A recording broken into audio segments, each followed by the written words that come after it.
What is spirituality?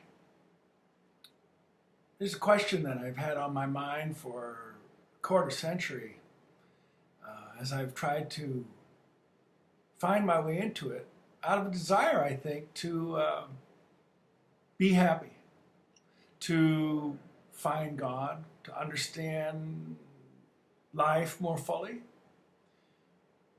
But I didn't understand what it was for the longest time. So I've tried out a number of practices or techniques, for lack of a better word, to see at first whether they were true or not, only discover that it was really a question of did they work for me or not.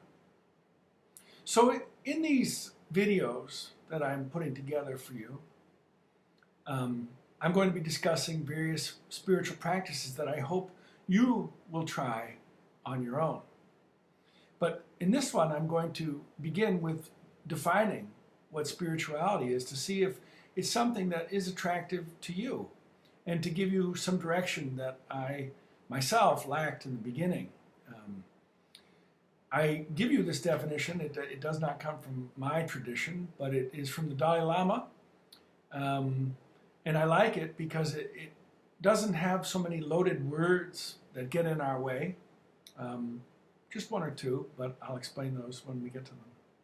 The Dalai Lama writes that spiritual education basically means adjusting your thoughts in a beneficial way. Adjusting your thoughts in a beneficial way. This means that by adjusting counterproductive attitudes, you are held back from a particular kind of suffering and are thereby freed from it. Spiritual education protects or holds you and others back from misery.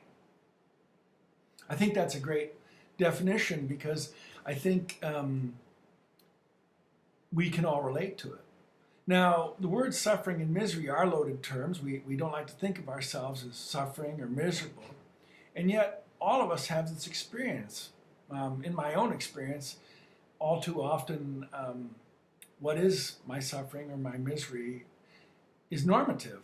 And so I just think that's how my life is, or how my relationships are, or how my thought processes go, or how I behave in response to others. And yet, as I've begun to practice, I've discovered that I can change. I can change those counterproductive attitudes and behaviors, which cause me unhappiness and cause me to make others unhappy. And so I would invite you to take some time and reflect on these words of the Dalai Lama and see if you can name what your misery and what your suffering is, where joy lacks in your life, and if you can identify what the counterproductive attitudes and behaviors are. Because that's the first step in determining what your practice will be. So find a quiet time, find a quiet place, and try to tune in to your innermost feelings and name those attitudes and behaviors, which will be your pathway to freedom.